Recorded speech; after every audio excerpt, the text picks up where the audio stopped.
بيبتدي فيلمنا بمجموعة متحولين من الزومبس، والبنت والولد دول بيحاولوا ان هما يهربوا منهم، وبيبدأ الزومبس يحاصروهم من كل مكان، وبيخاف على حبيبته جدا وبيدخلها في العربية، وبيطلع هو فوق العربية ويفضل يحارب فيهم لحد ما بيهجموا عليه وبيقع قدامها، وبيهجموا عليه قدام حبيبته اللي محبوسة في العربية.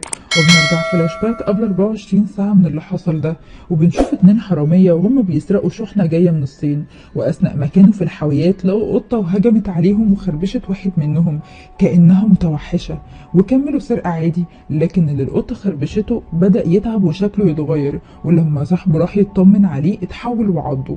وتاني يوم بيبدأ المتحول يتحرك في المدينة، وبيصحى بطل التايكوند هيونج علشان يروح لشغله، وكان بيجهز وهو بيسمع أخبار الكورونا وعدد الضحايا وإن الفيروس بدأ يتطور أكتر وينتج أنواع جديدة من الفيروسات.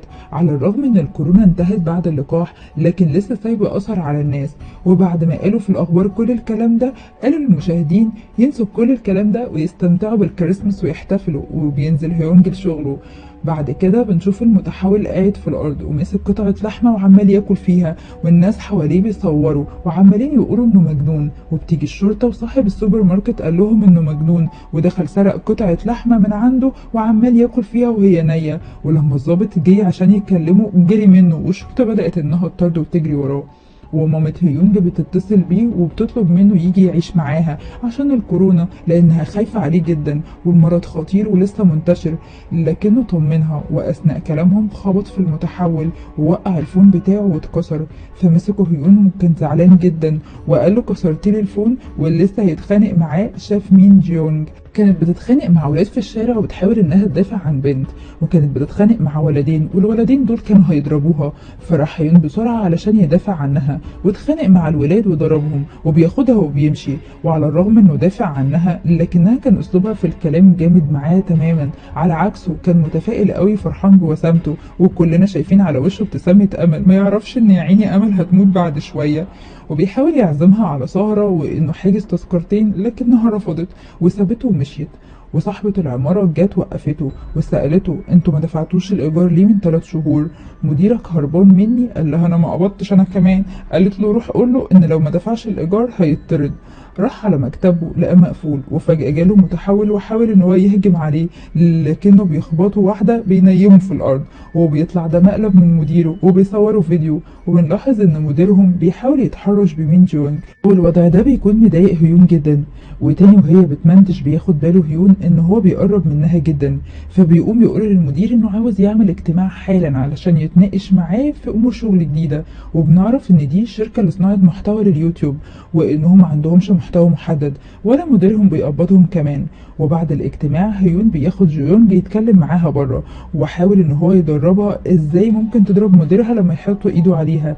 قالت له اسكت علشان انا مصدقت لقيت وظيفة زي دي، وعلى الرغم انها وظيفة مش حكومية لكن خدت فيها كورسات ودرست عشان اكون مؤهلة فعلا ليها، ولو بلغت عنه هيتعرف ومحدش بعد كده هيقبلني في اي وظيفة، لانهم هيتحروا عني وهيعرفوا اللي انا عملته. في الوقت ده مديرها بيتصل عليها علشان تروح له، وبيوريها فيديو للمتحول، وهيون بيعرفه وبيقول ان ده خبط فيا الصبح. والمتحول بيبدأ يظهر في جراج العمارة وبيهجم على العامل وبيعضه، وبيشوف نفسه في المراية وبتاعة العربية وبيفضل يصوت. وصاحبة العمارة كانت واقفة تردح للأمن فسمع الصوت، ولما طلعوا لقوا الناس كلها بتجري وشافوا المتحول عضد ناس كتيرة قوي. فكلمت أمن البوابة وقالت له يقفل كل مداخل العمارة وما يسيبش أي حد يخرج خالص. وبدأ المتحول يهاجم الأمن ويعضهم، وكان لسه فاضل صاحبة العمارة اللي جريت هي والأمن بتاعها. أمن البوابة قفل البيبان كلها، وبعدها لقى حواليه كمية متحولين رهيبة وكمان هجموا عليه وفنشوه. ولسه صاحبة العمارة بتجري لحد ما وصلت لمكتب هيون وبدأت تحكي لهم اللي بيحصل، ورفضت انهم يكلموا الشرطة علشان سعر الإيجار عندها ما يقلش. وشافت صورة المتحول على الشاشة وقالت لهم ده اللي بيجري ورايا. طبعا المدير اتحمس لان ده محتوى جاله لحد عنده، وراحوا كلهم علشان يشوفوا المتحول. وبتفضل جيون مع الأمن اللي اتعض في ايده وما قالش لحد، وبتسأله انت كويس؟ قال لها ايوه، وبتمشي وراهم وبيروحوا كلهم يشوفوا اللي بيحصل. بيحصل، وبيشوف المتحولين في كل مكان. وبيبدأ المدير يصور وهو فرحان لحد فجأة ما بيهجم عليه متحول وبيمسك ايد جيونج، وبتفضل تصوت وصوتها بيجذب الزومبس عليهم. هيون بيقدر ان هو يضربه ويقفل الباب، ويفضل ماسك الباب اللي المتحولين متجمعين عنده لحد ما هما يطلعوا السلم، وبيروح وراهم. وجون بتقول لازم نبلغ الشرطة، لكن صاحبة العمارة بتمنعهم، والمدير كل همه انه يرفع الفيديو عشان المشاهدات. وفجأة بيظهر المتحول وهيون بيحاول ان هو يضربه، ولكن المدير بيزق هيونج اللي بيشتغل معاه قدام المتحول علشان يصور فيديو كويس. وبيجري هيون علشان ينقذ صاحبه، لكن المتحول بيزقه بعيد وبيعض هيونج. وبيجروا يدخلوا كلهم للمكتب، وهيون بيكون زعلان جدا على هيونج وبيفضل يعيط علشانه ويضرب في المدير عشان هو اللي زق هيونج. وجيون في الوقت ده بتصمم انها لازم تتصل بالشرطة، وراحت مسكت التليفون، فصاحبة العمارة كسرت لها الفون بتاعها وقالت لهم انا محتاجة ابيع المبنى ده، الناس لو عرفت سعره هينزل جدا ومحدش هيرضى يشتريه.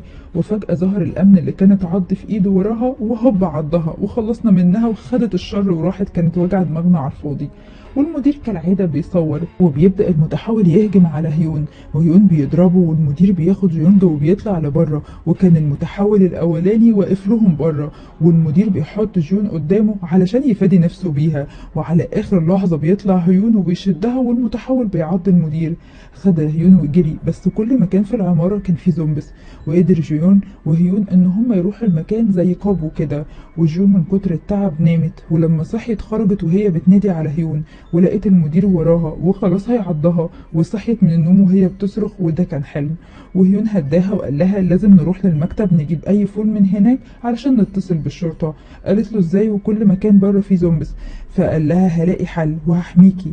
وشاف راديو وطلع شغلوا عليه اغنية وربطوا على السور علشان الصوت يجذب الزومبس في مكان واحد، وكل المتحولين قاموا في الاتجاه ده، وهم جريوا على المكتب وقابلهم هيونج. وهيون اول ما شافه انهار وما كانش قادر يضربه علشان ده كان صاحبه انتيمو. والمدير كمان جري جيون ومسكها من ايدها، حتى وهو زومبس كان برضه متحرش.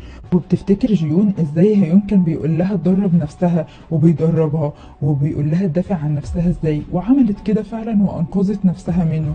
لكن هيون ما كانش قادر يضرب صاحبه لحد ما جت جيون وانقذته منه، وهو كان حزين عليه جدا.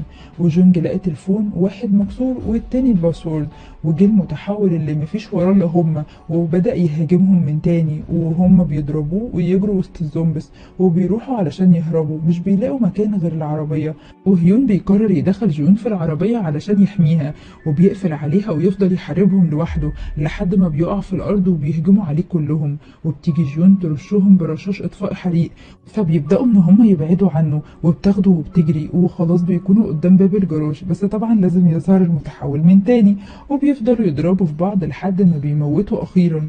وخلاص بقى ولسه هنقول خلصنا؟ لا طبعا لازم تظهر صاحبة العمارة وتشده من رجله وتعضه، وبيفضل يقول لجيون انها لازم تهرب من هنا، وانه كان بيحبها جدا وكان نفسه انه يقضي معاها اليوم. وحضنها واستجوب دراما ياه، وقام عشان يمشي لقى طقم الاسنان بتاعها على الارض، يعني صاحبة العمارة لما عضته ما حصلوش حاجة. وخدها بقى وجري بره المبنى. وانا اللي مضايقني في الحوار ده كله انهم ما قفلوش باب الجراج وراهم، لا وكمان بعد القتل اللي عملوه ده كله والمتحول قام وطلع وراهم علشان يرتاحوا ويخلص الفيلم، واحنا عارفين ايه اللي هيحصل بعد كده. كنت معاكم ايه احمد، ما تنسونيش باللايك والشير والسبسكرايب عشان يوصلكم مني كل جديد. لو عايزين فيلم معين